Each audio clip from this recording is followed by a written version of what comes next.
शनिबार चाहिँ यहाँ स्टल लाग्दैछ। कहाँनिर भने रानी पोखरीको ठ्याक्क अपोजिट। रानी पोखरी हो र पपाया खाऊ है जमलपुरको ठ्याक्क अपोजिट।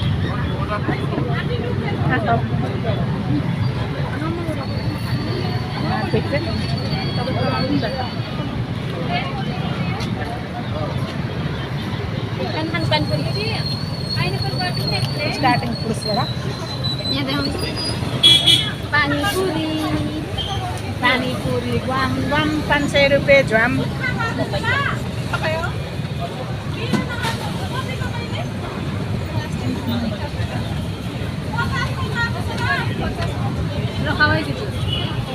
पानीपुरी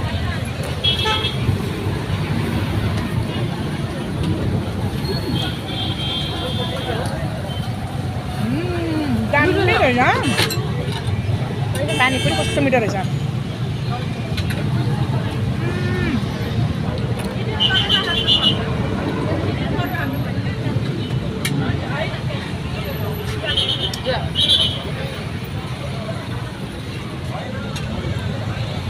पानीपुरी कस्तो मिठो रहेछ।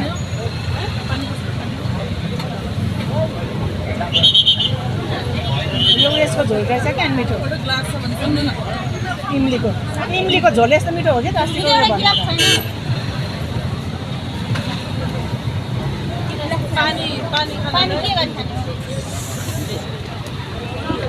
खाजा त हाम्रो स्टार्टिङ चाहिँ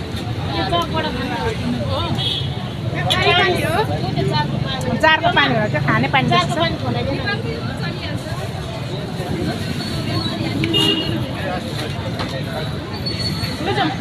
भयो होइन। हाम्रो आजको स्टार्टिङ चाहिँ पानीपुरी र पुष्पा भयो। अब के खानु जाने हो भयो गर्दा लोकेसन चाहिँ जमलपुर, त्यसको यता ठ्याक्क अपोजिटमा गाह्रो हुन्छ भने रानी पोखरीको अपोजिटमा ठ्याक्क हुन्छ। आज स्टल लाग्दो रहेछ यसरी सबै।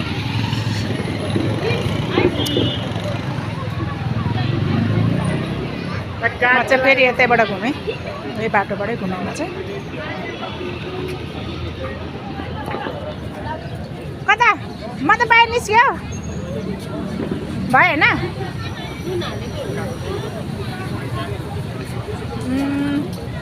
सबै थोक छ यहाँ। दैनिक रक्तदान कार्यक्रम हो त्यहाँनिर चाहिँ डोनेसन गर्नु पऱ्यो भने त्यहाँनिर गर्दा हुन्छ। रक्तदान कार्यक्रम त्यहाँ छ। जे पनि पाउँदो रहेछ। व्यवस्थाले मौरी कृषि फार्मको उयो त्यहाँनिर छ।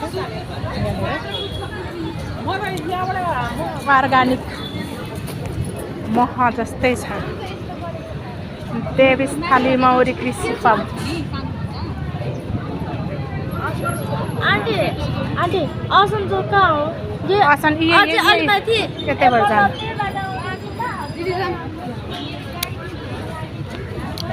खान्छ त यहाँ त सबै स्टल राख्दो रहेछ नि त। स्टल शनिबार जहिले लाग्छ। शनिबार खानु जो फ्री हुन्छ आउनु। नेवारी खाजा खाने हो भने यो साइडमा छ। नेवारी जे पनि खानु मन लाग्छ यहाँनिर छ। अनि यहाँनिर छ दाहिने देब्रे साइडमा चट्टामरी खाजा सेट मोमो यो मरी सबै यहाँनिर छ। हाम्रो ग्रुप छ नि यहाँ। आज हाम्रो 9 जना 10 जनाको ग्रुपमा कोही पनि आएन, ग्रुप आएन।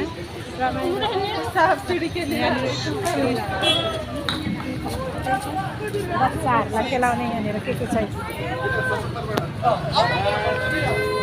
टेडी के यहाँनिर छ। नेप्लिस टेडी टुरिस्टहरू टन्नै छ हाम्रो। हामी अब कता भोटाइतर्फ जाँदैछौँ। चाहिँ स्टल यहाँसम्म रहेछ स्टल। शनिबार चाहिँ सबै यहाँनिर स्टल लाग्दो रहेछ। सबै स्टल राख्दो रहेछ। आउनुहोस् रे, भाँडा पसल चाहियो भने यहाँ छ। होलसेल हो त्यो, फेरि सस्तो दिन्छ यहाँनिर। यो एरिया पुरै परैसम्म होलसेल हो यहाँनिर। जति नै माथि काट्न आउने व्यापारीहरू जतिको होलसेल चाहिँ यही एरियामा छ। आसान Indrachowk made in Nepal made in Nepal हाम्रो नेपालको अलिकति के चाहिन्छ ए उहिले आमाहरूले यो बाँस काङ्गेले कसले कोर्नु सरी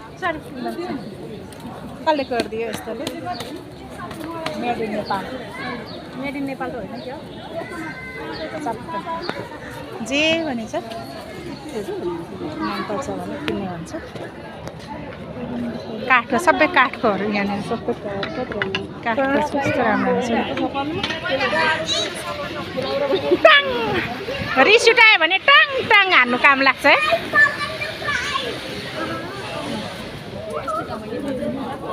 गर्मी छ बिहान त जाडो भएको थियो काठमाडौँको मौसम यसरी चेन्ज हुन्छ बिहान जाडो भएर हामी मुडै चेन्ज भएको हामी खास हाम्रो आजको यात्रा भनेको हाम्रो यहाँको थिएन हाम्रो यात्रा भनेको आज के पो हामी कहाँ पो जाने भनेको थियो मनिचुङ यो काठमाडौँ भ्यालीदेखि लगभग 2-3 घन्टा माथि हाम्रो यात्रा त्यहाँको थियो आजको तर त्यहाँ भएन त्यहाँ मौसमको गडबडी त्यही भएर हाम्रो यात्रा इन्द्रचोक त्यहाँ हामीले गयौँ अहिले घाम छैन ज्ञान छन् केटीहरू ज्ञान यिनीहरू मेड इन नेपाल जे लगाउनु हुन्छ त्यही पाउँछ मेड इन नेपाल यिनीहरू त नेपालको हो र हाम्रो नेपालमा पनि नबन्ने हो र भनेको यो मेड इन नेपाल चाहिँ पुऱ्याउनु पऱ्यो कि विदेशतिर विदेशी होइन